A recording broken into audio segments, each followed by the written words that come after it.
একটি বিশ্বমোড়ল সহ ৩টি শক্তি বাংলাদেশে প্রভাব বিস্তারের চেষ্টা চালাচ্ছে, বললেন সালাহুদ্দিন আহমদ। বিস্তারিত সংবাদ।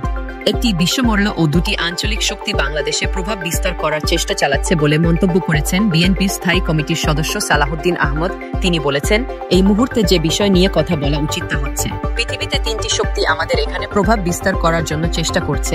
২টি আঞ্চলিক শক্তি, পরাশক্তিও বটে তারা, এবং একটি বিশ্বমোড়ল, সবাই এখানে একটা হেজেমনি আধিপত্য সৃষ্টি করার চেষ্টা করছে।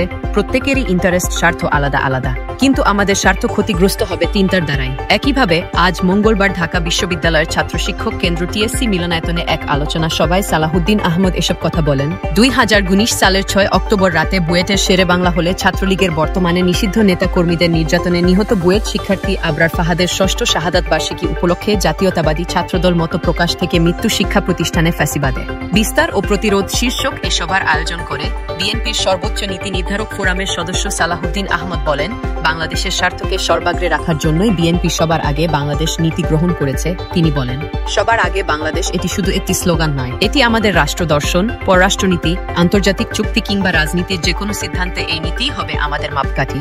ভবিষ্যৎ বাংলাদেশ গড়তে হলে ছাত্র সমাজকে মেধা, তাত্ত্বিক জ্ঞান ও দেশপ্রেমে সমৃদ্ধ হতে হবে বলে উল্লেখ করেন সালাহুদ্দিন আহমদ।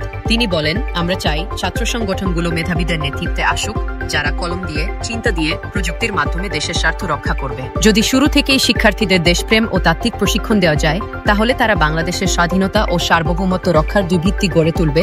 ঐক্যবদ্ধ থাকার আহ্বান জানিয়ে বিএনপির নেতা সালাহুদ্দিন আহমদ বলেন, বাংলাদেশে মুক্তিযুদ্ধ থেকে আজ পর্যন্ত স্বাধীনতার স্বার্থে অসংখ্য মানুষকে রক্ত দিতে হয়েছে, কিন্তু ভবিষ্যতে যেন আর রক্ত দিতে না হয় সে লক্ষ্যেই ঐক্যবদ্ধ হতে হবে।